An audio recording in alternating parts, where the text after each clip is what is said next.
بسم الله الرحمن الرحيم. الحمد لله رب العالمين، والصلاة والسلام على أشرف المرسلين سيدنا ومولانا محمد صلى الله عليه وسلم. السلام عليكم ورحمة الله وبركاته.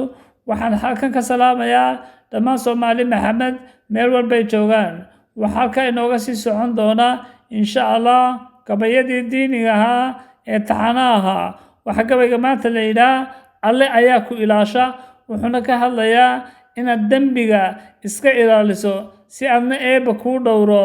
Wuxuuna ku bilaamayaa insha Allah sidan: ninkii uu Ilaahay janno ugu deeqo wuu ilaaliyaa, ifka macsi buu Alle ka dhowraa iyo cadowga Ibliise.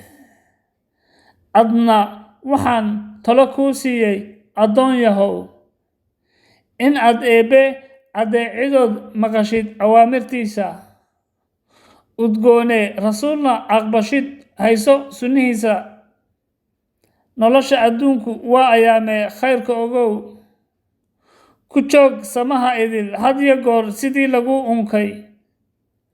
waa beriga istighfaarta ku waaberiso ilaa habeenkii.